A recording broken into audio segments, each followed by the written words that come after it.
모습 말씀 가지고 너희는 여호와를 찾으라 라는 제목으로 말씀 나누도록 하겠습니다. 자, 우리 옆 사람과 다시 인사합시다. 잘 나오셨습니다. 다시 하나님의 말씀 앞에 나아갑시다. 하나님은 우리를 최선을 다해 대해 주십니다. 사랑해 주시죠.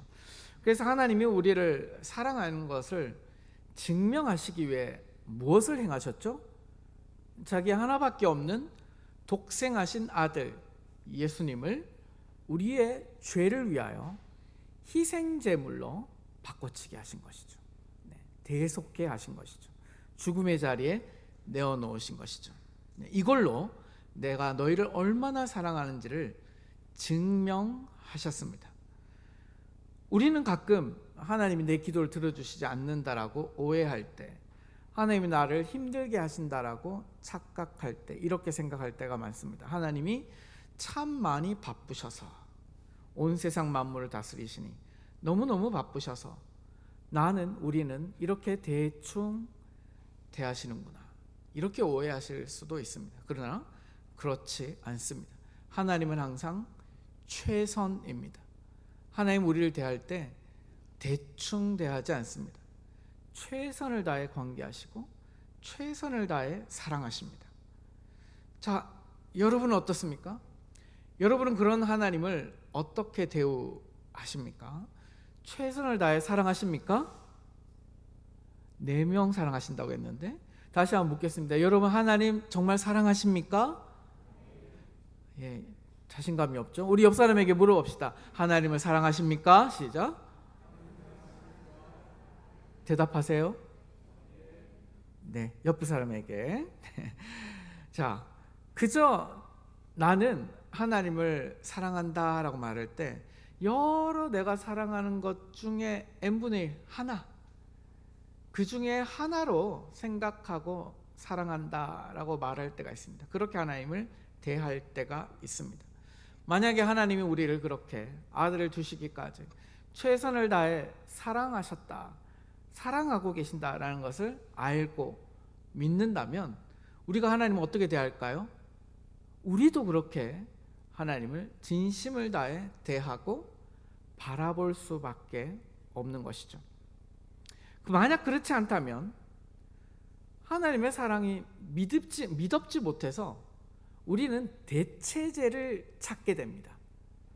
대체제를 구해서 사랑하게 됩니다. 그래서 이제 하나님이 아니라 다른 것들로 보험을 넣어놓는 거죠. 내가 사랑받을, 내가 위로받을 다른 대상을 택해서 그를 사랑하는 거죠. 그것에 돈을 들이고 그것에 시간을 들이게 되죠. 그러니까 하나님을 안 사랑하는 건 아니에요. 같이 사랑하는 거예요. 비슷하게. 왜? 하나님의 사랑으로 충분하지 않다라고 여겨지기 때문에. 요건요, 소위 말하면 죄송합니다, 귀신처럼 알아요. 사람들이 하나님으로 하나님이 내 인생을 다 책임질 수 없다고 믿는 사람은 반드시 다른 것을 또 사랑하게 되어져 있습니다. 뒤를 챙겨 놓게 되는 것이죠. 이게 삶으로 다 드러나게 돼요. 하나님이 우리를 최선을 다해 사랑하시는 것을 믿는다면 반대로 하나님만 바라보게 됩니다. 그렇지 않다면 다른 것을 추구하게 되죠. 이것이 바로 오늘 말씀의 수신자였던 북이스라엘이 그렇게 살았다는 거예요. 북이스라엘이 그렇게 살았습니다. 그 북이스라엘에 파송된 남유다의 선지자가 바로 오늘 나오는 아모스 선지자입니다. 아모스 선지자는 예루살렘에서 남쪽으로 16km 정도 떨어져 있는 드고아라고 하는 고지대 마을에서 양을 치던 목자였습니다. 그러니까 선지자가 아니에요. 원래 선지자가 아닙니다. 제사장 계급이나 아니면 소위 뿌리 깊은 어떤 영적 가문, 지도자의 가문에서 선지자가 배출되는데 대부분. 그런데 이 아모스는요, 그런 집안 자체가 선지자 집안이 아니에요. 출신 성분 자체가 대부분 다른 선지자하고는 달라요. 이 사람은 그저 산에서 양치던 목자였습니다. 지금 우리나라로 말하면 되갈령에서 양떼 목장에서 목양하던 사람이었어요. 그런데 이 양치는 목자에게 하나님이 계시의 말씀을 주셔서 굳이 남유다도 아니고 북이스라엘로 전도하러 가라. 내 말을 전하러 가라. 일반적이지 않죠? 여러분, 북이스라엘에 선지자가 없었을까요? 있습니다. 제사장도 있고 선지자도 있고. 그런데 하필 남유다에 있는 선지자를 북이스라엘로 보내는 거예요. 그 남쪽에 있는 지금 우리나라에 남한에 있는 사람을 북한에 말씀 전하러 보내는, 아닌가요? 반대로 해야 될까요? 네. 북한에 있는 어떤 일꾼을 남한에 수만 명의 목사님이 계신데도 불구하고 선지자로 보냈다는 얘기예요. 비정상적이죠? 그러니까 아모스가 북이스라엘로 선지자 역할을 하러 간 건요, 굉장히 비정상적인 일이에요. 이것은 일어날 수가 없는 일이에요, 사실은. 그런데 비정상적인, 일반적이지 않는 일이 일어난 거예요. 왜 그럴까요? 그만큼 북이스라엘이 비정상적인 사회였기 때문에 그렇습니다. 아모스 선지자의 이름의 뜻이요, 무거운 짐을 진 자. 네, 무거운 짐을 진 자. 남유다에 있었던 선지자 중에서도 하나님이 보낼 만한 선지자가 없어요. 북이스라엘에 수많은 선지자가 있지만 다 거짓 선지자예요. 하나님이 찾고 찾아서 누가 저 멸망할 북이스라엘에 심판의 메시지를 전할 수 있을까 헤매고 찾아 헤매니 양치던 목자였던 아모스가 눈에 들어온 겁니다. 그래서 파송되어져서 쓰여진 책이 바로 아모스서죠. 그래서 아모스가 전하는 말씀은요, 일관되게 일반적이지 않는 세상을 살아가는 북이스라엘 백성들에게, 하나님의 백성들에게 전달되어진 심판에 관한 메시지입니다. 상당히 세요, 여러분. 네, 이 말씀 좀 셉니다. 또 5절 말씀을 보시면 오늘 읽었던 6절 앞에 5절 이렇게 말하죠. 북이스라엘 백성들아, 너희는 베델을 찾지 말고 길갈로 들어가지 말며 브엘세바로도 나아가지 말라. 이렇게 말해요. 여러분, 베델과 길갈과 브엘세바는 저도 다 가봤지만 이스라엘 사람들에게 가장 유서 깊은 신앙의 명소입니다. 명소. 하나님의 역사가 있었던 장소예요. 베델은 어떤 곳입니까? 야곱이 하나님을 만나고 돌베개 베고 잤던, 그것은 나중에 기름을 붓고 베델이라, 하나님의 집이라. 무슨 말이에요? 이 광야 한복판에 있는 이 내가 잤던 이 장소가 바로 성전이라는 뜻이에요. 하나님이 임재하셨으니까. 그곳이 베델이었습니다. 길갈은 뭡니까?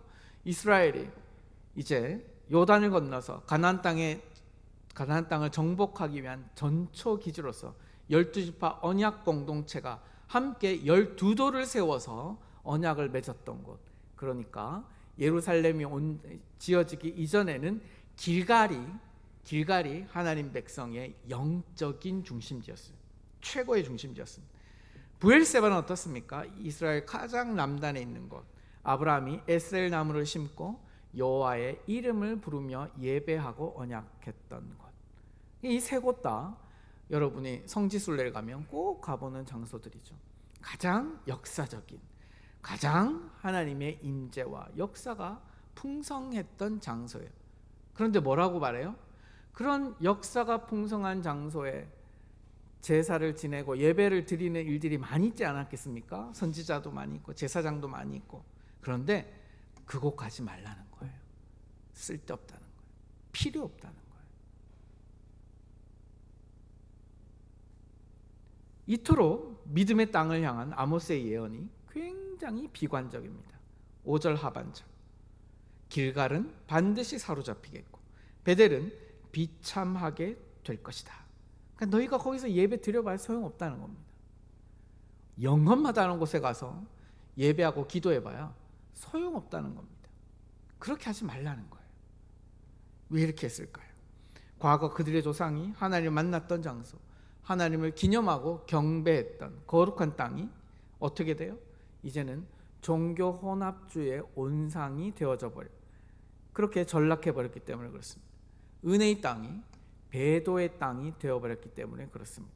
그 속에서 우상 숭배로 하나님의 백성들이 하나님과 분리되고 말았어요. 저도 여러분 부엘세바를 가봤어요. 그 조그만한 도시죠. 그곳에 이제 집안 터가 있어요, 여러분. 그 터에 가서 보면요, 하나님을 섬겼던 상징과 우상을 섬겼던 상징물이 한 집안에 함께 있어요. 무슨 말입니까?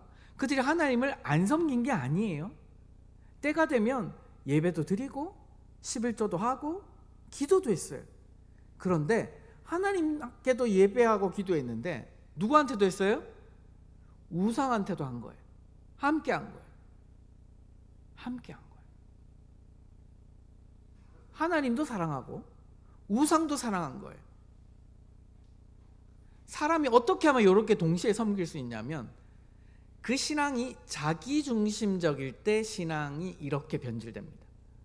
진실된 신앙은 하나님의 다른 어떤 것도 섬길 수도 없고 사랑할 수도 없고 추구할 수도 없습니다. 하나님이 진실되고 100%라는 걸 알기 때문에. 이게 진실된 신앙인이고. 그런데 신앙이 타락하면 어떻게 돼요? 하나님에 대한 믿음이 온전치 못하기 때문에 다른 대체제를 구하게 됩니다. 하나님이 내 마음을 위로하고 하나님이 내 마음을 새롭게 할 거라는 것에 대한 확신이 없으면 내 마음을 새롭게 하고 위로하고 평안하게 하고 즐겁게 할 다른 것을 함께 추구하게 된다고요. 지금 그 땅들이 길갈과 베델과 부엘세바가 다 그러한 땅이 돼버리고 말았다는 거예요. 하나님도 섬기는데 우상도 함께 섬기는 거예요. 그럴 수 있지라고 생각하시겠습니까? 여러분 집안에 들어갔는데, 오늘 집안에 들어갔는데 내 남편이 다른 여자를 또 데리고 왔어요. 내가 오늘 집에 들어갔는데 내 아내가 다른 남자를 또 데리고 집에 들어왔어요. 아름답나요, 여러분? 사랑이 풍성합니까? 행복합니까? 그건 어떻게 해서 이루어질 수 있죠? 그 패역한 자가 자기중심적으로 상대방 파트너에 대한 예의가 없이 나는 내가 즐겁고 복받아야 되기 때문에 다른 여자를, 다른 남자를 1명, 2명, 3명 데리고 와도 괜찮다라는 믿음이 있기 때문에 그런 거 아닙니까? 그러니까 이런 믿음은요, 본질적인 사랑이 아니라고요. 거짓된 사랑이래요. 그러니까 하나님을 아무리 예배하고 11조를 바치고 헌물을 해도 하나님 외에 다른 것을 함께 섬길 때는 이 신앙은 가짜 신앙이 된다는 겁니다. 지금 아모스는 그 얘기를 하고 있는 거예요. 함께 섬기는 하나님 예배하지 마. 차라리 하나님을 예배하지 마. 그 하나님 욕 보이는 거야. 지금 이렇게 말하는 거예요. 그 유명한 전에 가서 예배당 가서 예배하지 마. 너희 예배를 하나님이 안 받으신다고. 그 예배당 다 없애버릴 거라고. 지금 아모스가 그렇게 얘기하고 있는 것이죠. 그래서 즉시 너희가 여호와를 찾지 않으면 심판을 받게 되는 이유가 이제 6절 이하로 나타나고 있습니다. 7절 말씀 보시죠. 정의를 쓴 쑥으로 바꾸며 공의를 땅에 던지는 자들아. 이것이 저들이 하나님을 온전하게 사랑하지 않는다는 증거로 제시한 아모스의 말이었습니다. 정의와 공의가 정의를 쑥처럼 만들어버리고 공의를 땅에 쓰레기처럼 던져버린 너희여. 여기서요, 쓴 쑥은 우리나라에 쑥이 있기 때문에 잘 알죠. 쓰죠. 먹으면 쓰죠. 팔레스틴 지역에도 이런 쓴맛을 가진 식물이 있습니다. 이 무슨 말이냐면 정의와 공의에 대한 부분이기 때문에 법을 집행하는 자들, 오늘날 지금 현대 대한민국의 체계로 보면 사법부에 대한 얘기입니다. 법을 집행하는 법관들이 법정에서 정의를 팽개치고 마치 쑥을 먹이고 쓸개즙을 먹이듯이 백성에게 고통을 가하는 현실이 있었다는 거예요. 이렇게 해놓고 너희가 하나님께 예배한다. 거짓말하지 말라는 겁니다. 진실하고 공의로운 판결이 있다면 마음이 시원케 되겠죠. 극악한 범죄자들에서 사법의 준엄한 심판을 때에 맞게 정확하고 빠르게 심판을 내린다고 할 때 우리가 나라가 살아있구나, 그죠? 세상이 살아있구나 이렇게 되는데, 그 사법의 체계가 그렇게 돌아가지 않고 정의가 팽개쳐지고 공의가 제대로 서지 않으면 어떻게 돼요? 이게 나라냐라고 하면서 속이 터지게 되는 것이죠. 속이 터지게 되는 것이죠. 쓴맛이 드는 거예요. 이따위 나라가 어디에 존재하는가, 이런 생각이 들 수밖에 없는 거예요. 지금 아모스가 그 얘기를 하고 있는 겁니다. 10절 말씀 보십시오. 무리가 성문에서 책망하는 자를 미워하며 정직히 말하는 자를 싫어하는도다.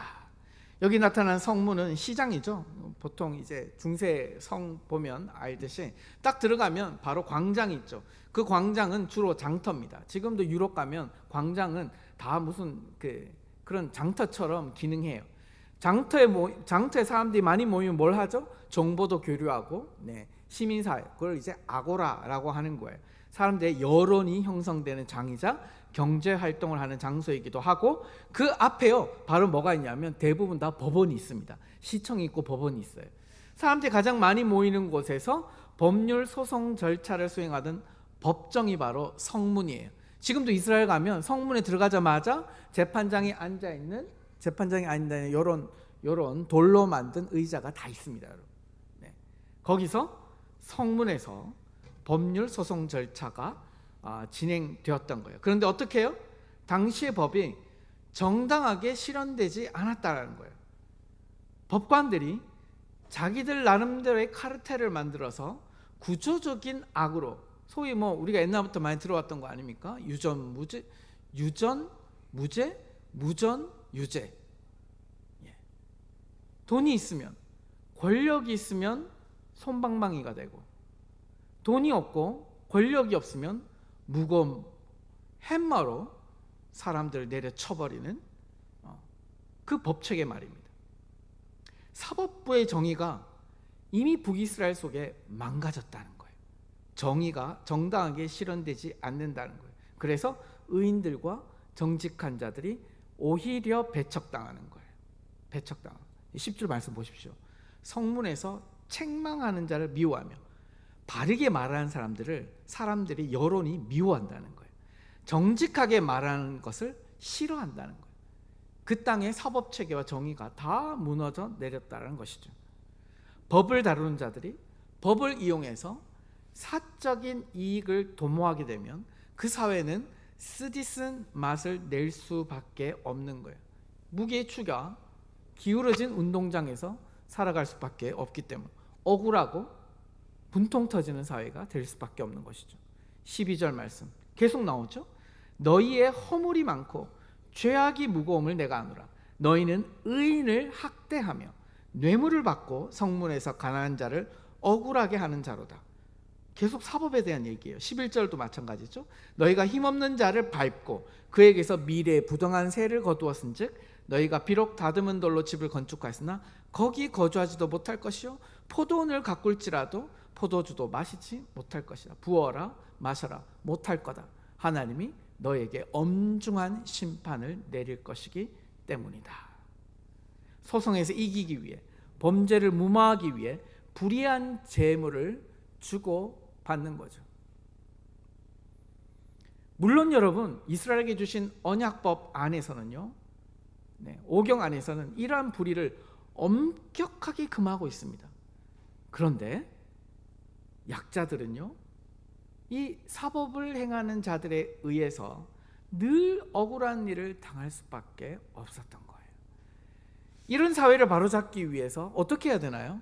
당대의 지혜자들, 당대의 지혜자들 13절 말씀 보십시오. 그러므로 이런 때의 지혜자가 잠잠하나니 이는 악한 때임이니라. 이럴 때에 지혜자가 나서야 하는 거예요. 무엇이 옳고 그름? 옳고 그름의 판단을 누가 한다 그랬죠? 하나님이요. 하나님이 말씀대로 이건 옳고 저것은 그릅니다 라고 말할 수 있는 사람이 있어야 되는데 말하는 사람이 없는 거예요. 손익계산을 하는 거예요. 손익계산을 해서 내가 말하면 이것이 나한테 손해가 있을 것 같으면 침묵해요. 이익이 있을 것 같으면 득달같이 달라들어서 정의를 부르짖습니다. 이걸 선택된 정의라고 하죠. 선택된 정의.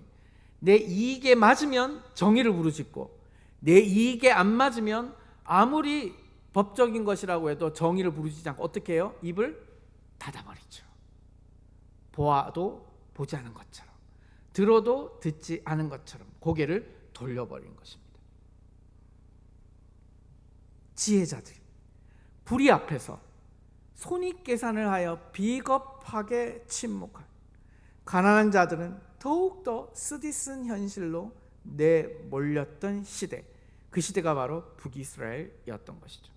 그들은 서서히 심판이라는 죽음의 길로 나아갈 수밖에 없었습니다. 이것이 아모스서 전체의 핵심 내용입니다. 그래서 6절, 너희는 여호와를 찾으라, 그리하면 살리라.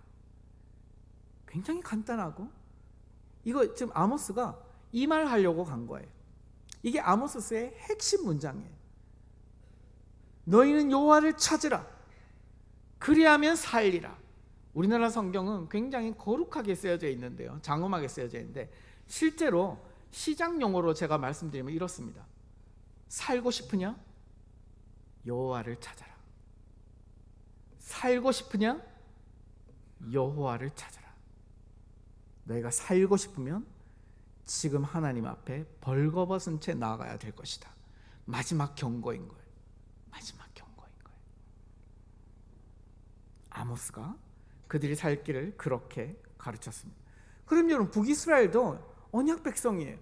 그들은 하나님을 안 섬겼을까요? 그들 나름대로 베델로, 길갈로, 브엘세바 좋다는 곳으로 찾아다니면서 번제물을 드리고 곡식단을 바치고 돈을 드리면서 예배 다 하고 있었습니다. 하지만 우상에게도 예배했던 것이죠.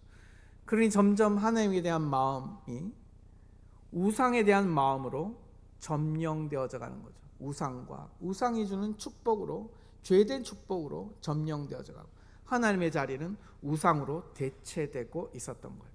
그렇다면 그 시대에 종교 지도자들은 뭐 하고 있었을까요? 많은 그 시대 제사장들, 선지자들이 북이스라엘에 있었습니다. 하지만 그들은 그렇게 하지 않았습니다. 아마샤와 같은 베델의 제사장도요, 백성들을 말씀대로 가르치는 것이 아니라 영적 무지와 타락으로 이끌었어요. 타락으로 했어요. 제대로 된 하나님의 말씀을 가르치지 않아요. 오냐호냐 하는 그 말씀, 우리한테 잘하면 너희도 축복받으리라, 이런 류의 메시지, 축복받고 저주가 없으리라, 맨날 이런 얘기하면서 백성들이 어떤 잘못을 저지르고 있는지에 대하여 말씀으로 보여주지 않았던 것입니다. 그리고 자신들은 어떻게 해요? 말씀을 하는 자신들은 어떻게 해요? 끊임없이 왕에게 기생해요. 정권과 기생하는 겁니다. 부를 누리고 있었습니다. 정치와 종교가 더러운 공생관계를 맺어가기 시작했던 것이죠. 뉴스를 틀면 얼굴 다 알만한 유명한 목사님이 오르내리고, 어떤 참 어머니라고 하는 할머니가, 웬 무식한 할머니가 나와가지고 무식한 얘기 해대고 있고, 그 둘이 또 합쳐서 또 일을 하고,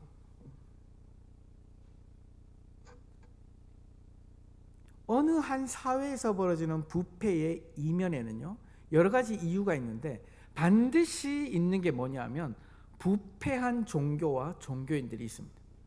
종교가 부패한 정치 세력과 경제 세력과 결탁하고 있거나, 아니면 그것을 보고 있음에도 종교가 입을 닫고 잠잠하고 있다면요, 그 사회는 반드시 쓰디쓴 사회가 될 수밖에 없습니다. 여러분, 공산주의 싫어하죠? 여러분, 1800년대 왜 공산주의가 불길처럼 유럽을 휩쓰는 줄 아십니까? 그 시대에 말입니다. 새롭게 떠오르는 자본가들과 자본주의자들이 엄청나게 나쁜 짓들을 많이 행했어요. 여러분, 정권과 결탁해서 말입니다. 요만한 어린아이들이 공장에 가가지고 일을 해요. 탕방에 가지고 기어 들어가서 금은을 파내기 시작했단 말이에요. 아침부터 밤까지 말입니다.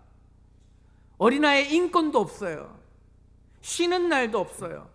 그냥 사람을 무지막지하게 돌리고 돈은 쥐꼬리만큼하게 주고 나머지는 자본가들과 권력층이 논아 가지는데 그것에 한몫 거둔 사람이 누구라고요? 교회요. 높은 자리에 올라가고 더 많은 부를 나누어 가지면서 그들이 하는 잘못에 대해서 입을 닫고 있었을 때 그때 일어난 것이 뭐냐면 공산주의예요, 여러분. 막스와 엥겔스가 그때 선언한 게 공산당 선언이에요. 그 유명한 책자 있습니다. 얇은 책자 읽어보세요, 여러분. 교회가 해야 될 선포를 공산주의자들이 한 거예요. 신앙도 없는 공산주의자들이 말입니다. 그래서 뭐라고 말합니까? 공산주의의 망령이 온 유럽을 휩쓸고 있다. 부들부들 떨고 있었어요. 그 시대에 권력자들이 말입니다. 뒤집어질까 봐. 그럼에도 불구하고 교회는 전반적인 회개를 진행하지 않습니다. 끊임없이 돈 있는 자들의 편에 붙어서, 권력자들의 편에 붙어서 등 따시고 배부른 세상을 보내려고 했던 것이죠. 아모스 선지자가 이렇게 말하는 겁니다. 교회가, 말씀이, 복음의 역할을 못하면요, 비진리가 그 자리를 차지해버릴 수밖에 없어요, 여러분. 그래서 아모스 선지가 그 일이 있으면 안 되기 때문에 이렇게 말한 거예요. 너희는 여호와를 찾으라. 우상 숭배로 몰려가는 발길을 돌이켜서 여호와께로 돌아오라. 하나님께 무릎 꿇고 너희에게 영적 상태를 다시 한번 점검하라. 여러분, 당시 북이스라엘 왕은요, 여로보암 2세예요. 북이스라엘 가운데 가장 태평성대를 이루었던 왕입니다, 여러분. 정치적 안정을 이루었고 경제적인 번영을 이루었습니다. 소위 부국강병하게 만들었던 사람이에요. 그런데 아모스의 눈에는, 하나님의 눈에는 패역한 나라인 거예요. 가진 자들의 나라였던 거예요. 하나님의 말씀은 땅에 떨어져 있던 나라였던 거예요.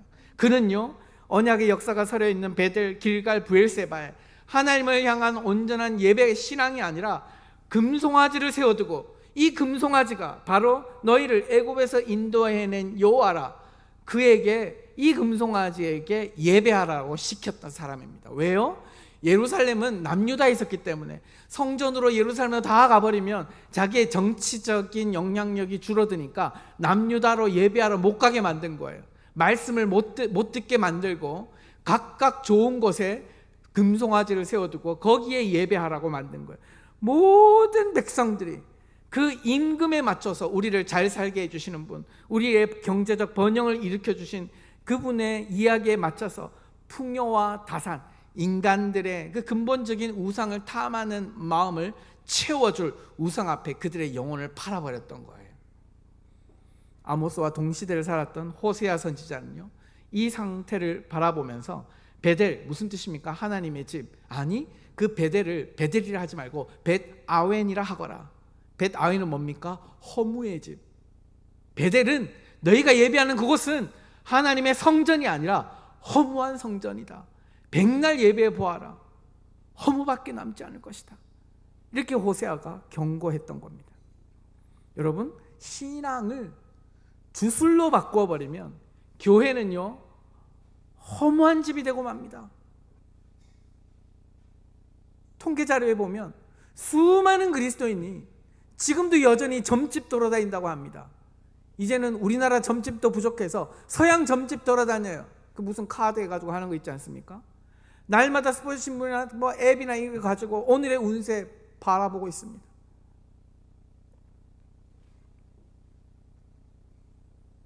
교회는요, 허무한 집이 되면 안 되고 예배와 기도는 주술이 되어서는 안 됩니다. 우리의 탐심을 채워주는 도구가 아닙니다. 나를 버리고 하나님으로 채우는 시간이죠. 부패한 예배가 부패한 백성을 만들고, 부패한 백성이 부패한 사회를 만들고, 부패한 사회는요, 나머지 허물을 쫓는 사회가 될 수밖에 없어요. 아무것도 남지 않는 껍데기뿐인 사회가 될 수밖에 없는 거예요. 아모스는 더 나아가서 14절 다시 말하죠. 너희는 살려면, 너희가 살려면 선을 구하고 악을 구하지 말지어다. 4절 말씀 보세요. 너희는 나를 찾으라 그리하면 살리라. 6절 너희는 여호와를 찾으라 그리하면 살리라. 14절 너희는 살려면 선을 구하고 악을 구하지 말지어다. 3번 강력하게 반복해서 물어요. 뭐를? 정말 살고 싶으냐? 정말 살고 싶으면 하나님을 찾아라. 그 말씀대로 살아라. 여러분, 신앙생활은요 해도 되고 해도 되지 않은 게 아니라, 따라하시죠. 신앙생활은 죽고 사는 문제입니다. 신앙생활은 죽고 사는 문제예요. 대충 시간 있으면 교회당 나와가지고 예배 드리는 게 아니라 신앙생활은요 죽고 사는 문제예요. 죽고 사는 문제라고요. 인간이 죽고 사는 문제 앞에 뭔들 못합니까? 그렇지 않아요, 여러분? 죽고 사는 문제 앞에 뭔들 못하나요? 바로 여러분, 다른 것이 아니라 신앙생활이 그렇다고요. 신앙생활은 죽고 사는 문제입니다.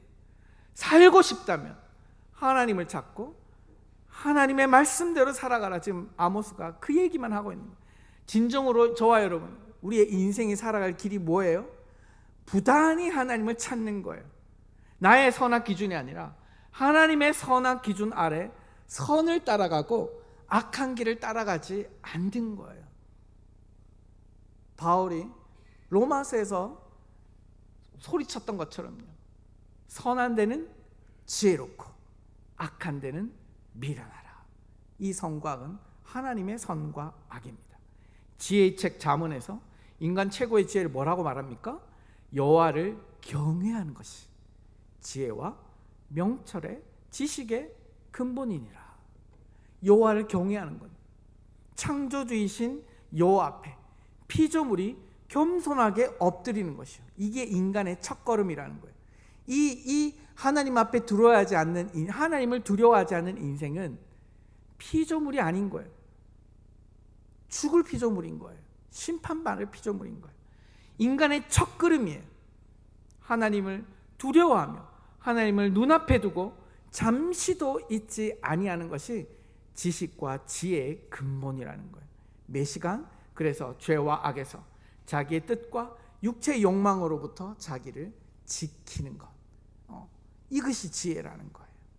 자, 여러분, 오늘 10월 26일 진주와 서부 경남의 수많은 교회들이 다 모여서 여호와 하나님 앞에 나아가서 우리 민족의 죄, 우리 국가의 어려움, 우리 진주시의 하나님을 찾지 않는, 여전히 미전도 종족 수준밖에 남지 않은 3% 미만의 그리스도인들만 예배하고 있는 이 정말 우상의 도시요,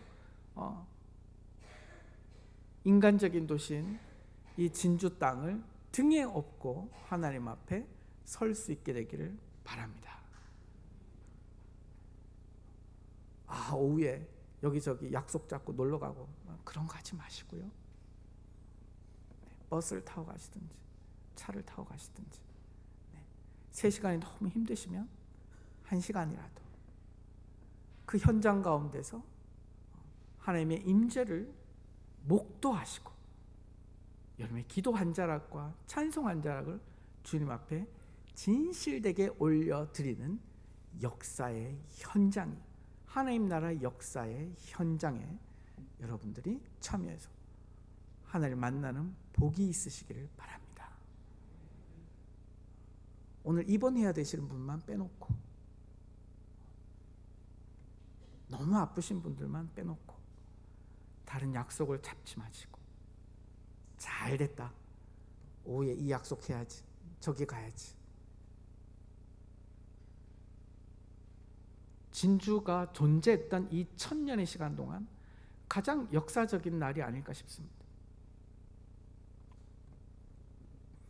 한 10몇 년 전에는 비슷한 게 있었어요, 진주에. 그때는 한 2-3명의 목사님들이 뛰어다녔는데, 이번에는 수많은 진주와 서부 경남의 담임 목사님들이 막 뛰어다녔어요. 여러분, 오늘 가서 하나님을 찾으시고 오늘 아모스의 말처럼 여호와께로 나아가자. 그런 복된 시간이 될 수 있게 되길 다시 한번 주님의 이름으로 축복합니다. 네, 우리 옆 사람과 우리 축복합시다. 3시에 진주 종합 경기장에서 뵙겠습니다. 네, 거기 2번 출구 가시면요, 그 월드비전에서 20분 정도가 선교사님들이 오셔가지고 말씀을 캘리그래피로 써서 드린대요. 여러분이 좋아하시는 말씀을 말하면 거기서 예쁘게 멋있게 캘리그래피로 해서 액자에 넣어서 사용하실 수 있도록 한답니다. 조금 일찍 가셔서 그런 데도 좀 가보시고 함께 서로 교단을 초월한 그리스도인의 교제를 여러분이 누릴 수 있게 되길 바랍니다.